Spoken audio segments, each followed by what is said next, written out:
Okay, we left off 206, page 206 in the Mechaber. Okay, 206. Ochlim v'shosim v'shenim b'sukkah. We eat, we drink, we sleep in the sukkah. Kol shiva ben yomei b'laylo. For 7 days, during the daytime and nighttime.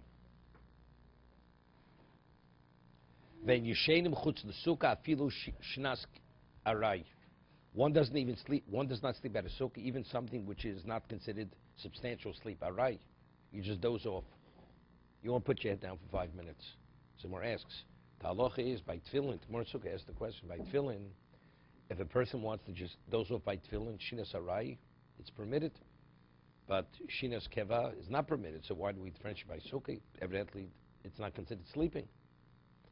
So the Gemara says because in regard to sukkah, sometimes when you tefillin, the whole issue is gufnoki, to maintain your body hygiene. So it's not appropriate if you fall asleep. So if you just close your eyes for a moment, right? So you're in touch with your function. But in the sukkah, sometimes a person says, I just have to close my eyes for 5 minutes and I feel refreshed. So there, the question is, that is the equivalent of sleeping. So because it has the value of sleeping, that's the reason why it has to be in the sukkah. I'm putting my head down for 5 minutes. But 5 minutes may be enough. So for tefillin, it's not a problem. But for sukkah, it's a problem because that should be done in the sukkah because it has that value. It's like achilas keva. When you eat something, a small amount, it's not significant. So that's understood. But sleeping is very subjective to the individual. Some of the person has to just put his head down for 5 minutes. That's enough. That's the reason why even shinas aray has to be done in the sukkah.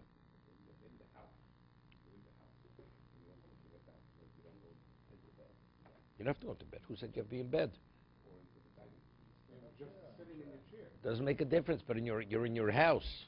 Nobody's saying you should lie down in the bed in the sukkah. Be in the sukkah. You're in the location. We're talking about the location.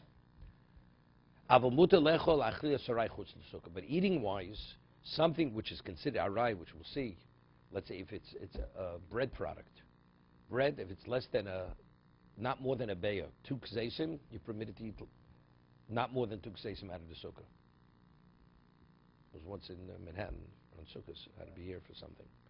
And didn't have a sukkah available. Well, the sukkah was questionable, the sukkah they had. So I made sure to eat not more than a beya in the sukkah. In their sukkah, I didn't say bracha in the sukkah. The sukkah of this particular shul. It was questionable whether the way it was made. Whether it met the halachic standard of what's proper.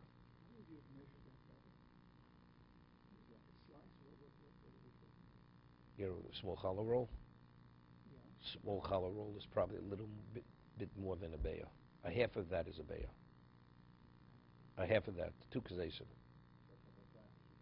No, it has to be bread. Bread. I had to be yotzei lechem Mishna. No, you're permitted, as long as you don't have more than a certain amount. It's best to have it in the sukkah. But same thing. What about washing on something less than a beya? No, you're allowed. You're not permitted to. You don't say bracha less than you don't say al-til stem less than a beya. But if you eat a kazayis, yotzei with a kazayis. You don't say al-til sinayim. Lechatchilo, you should. But it's a b'diavad situation. You have no choice. What? It's the same question even on Shabbos when you eat. When you say the motzi, right, you wash in your house. How long does it take you to eat the kazayis? Mogen Avraham says, l'chtachil you should eat the kazayis without speaking. Within 3 minutes it should be eaten. Not nibble on the bread, then you're not yotzei. It's not considered you've eaten the kazayis at one time. You didn't eat a kazayis if it's extended over a period of time. Let's say you don't have a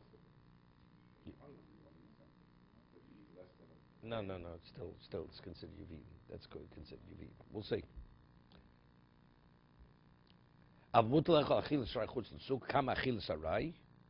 What's achil? Kebeya b'pas. A bay of bread. That's achilas aray. So 2 kazeisim of bread you're permitted to eat outside the sukkah. Umutulishtos mayim v'yayin. This is mechaber. It's not simple. You're permitted to drink water, even wine. Wine outside the sukkah. V'lechol peiros, fruit.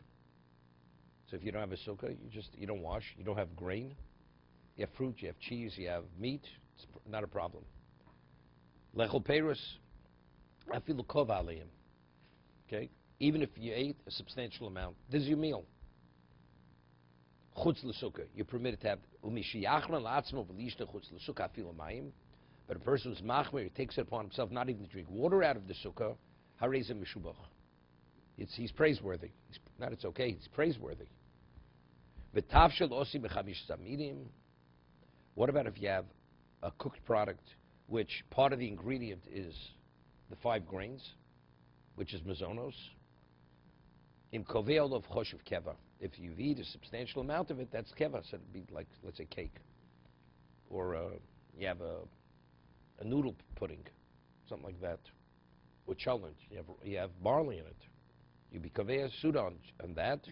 Tzorach sukkah, that you would have to eat in the sukkah. So now there's the famous Ramah. Sleeping in the sukkah. People don't sleep in the sukkah. Today people have private homes, they have a sukkah on their deck, or whatever it is they do. But the Ramah speaking his time, the minhag he says, people did not sleep in the sukkah. Umashed noagin lohokil achshav b'sheina. Ramah says in his time, the minhag is to be makel, to be lenient regarding sleeping. Shen yisheni b'sukkah rak hamedaktik mitzvahs. Those who are meticulous in mitzvahs, they are the only ones. But prevalent is not prevalent. People sleep in the sukkah. Only the medaktik in mitzvahs. Yesh om mishum tzino, either because it was too cold, just in terms of the winter. In Europe, the winter came in early, so sukkahs it was mitzvah. Poland's worse than Russia. Okay. Okay.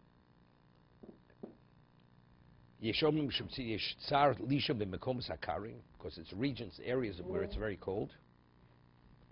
But the Ramah says his understanding why they were lenient, because the mitzvah is ishu beso. Person stays in the sukkah with his family. The way he lives in the house, he lives in the sukkah. So if you can't be with your wife in the sukkah, because the accommodation is not appropriate. So therefore, it's not kain to do. You live in the sukkah the way you live in your house. So in your house, you're with your wife. In the sukkah, you can't be with your wife. Therefore, as a result of that, ishu besu ish v'ishto kederch shedor kol hashana. So the person who, they sleep in separate bedrooms, that person sleeps in the sukkah. Not a problem, right? The Ramah, you have to come on, it's too cold. Okay? So if you have a situation where he cannot be with his wife because he doesn't have that privacy in the sukkah, potter, therefore you're exempt. You're exempt from the sukkah. No, it has nothing to do with the wife being. It has to do with the husband. No, I understand. In the house, he can be with his wife. In the sukkah, he can't be with his wife. Therefore, his residence in the sukkah is not similar to the house. Therefore, he's exempt. But if it's going, No. Sleeping. No, your wife would eat in the sukkah with you. Is this point new to Ramah, or is it? No, he's just giving the example, the minhag. The Ramah is saying the minhag is not to be lenient. Why? Some say because it's a region which it's very cold. So that it's mitzvah. You're in a state of discomfort. So you have to understand. I mean, is it legitimate? Is it a legitimate basis or not? Because it's cold. He says, but the medaktigim, they do. So what? If it's mitzvah, then they shouldn't be there either. Right? So the question is, what about if you have to make an extra effort to wear clothing to bring you to that state of comfort? Do you have that obligation? So the medaktigim, they will not leave a stone unturned to bring that about. But you're not obligated. So in the state they're in, they're not mitzvah. They're not in a state of discomfort. But you're not obligated. Like we'll see later, let's say it rains, you go in the house, it stops raining. Do you have an obligation to go back into the sukkah? You have no obligation. No, sleeping. Or eating, sleep, whatever it is. First normally sleeps, right? Because it's too much of an effort. You really don't. But let's say a person would. He fulfills the mitzvah sukkah, right? Because that person made the effort. Okay, so I'm saying, if you make the effort of getting clothing, warming yourself sufficiently, okay, medaktikim.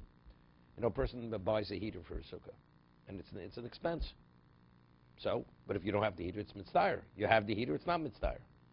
So you say, but you could afford it. Okay, but I didn't, for whatever reason. So the present situation, you're mitzvah, you're in a state of discomfort. You have no obligation to stay in this, to remain in the sukkah. V'tov lahachmed lio sham mishto, k'mo shehu dar kol hashana. He said, first you should be machmed to be able to create a setting where you could be with your wife, if it's possible. Lios lo sukkah yuchedes, they should have that privacy, just for him and his wife, if you can. Otherwise, you're exempt. So it seems to be from the Ramah, it's legitimate. So if it's not something which is workable, you only have a communal sukkah in your community. You don't have a private sukkah. Or you'll have a very, very limited space, then you're exempt from sleeping in the sukkah. According to this Rama, what about sleeping during the day? They would not have this like that. If you can't. Correct, 100%. And the people are that way. At night, they sleep in the house. They want to nap in the afternoon. They nap in a reclining chair. They have a recline in the sukkah, and they sleep on the recline. That's how they nap. No, because it says, because at night, you with your wife here, you're just dozing off. I mean, they have to, in your house, the person lies down on his recliner, takes a nap for a half an hour, right? Dozes off. So that's Kain Taduro. You do that in your house. That's what you should do in the sukkah. Not go in the house and sit on the recliner and doze off, right? You recline in the sukkah. You bring your recliner into the sukkah.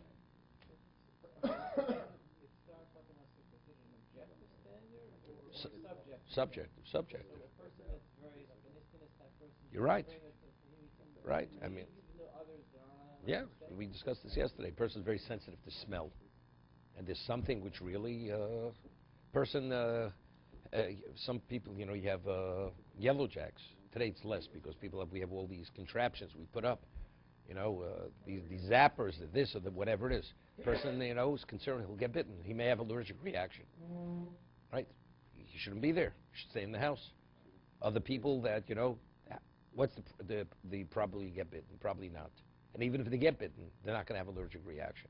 Okay, so they stay in the sukkah. Okay, to be continued. When it has to be rain, so if you're eating in the sukkah, especially when you go outside,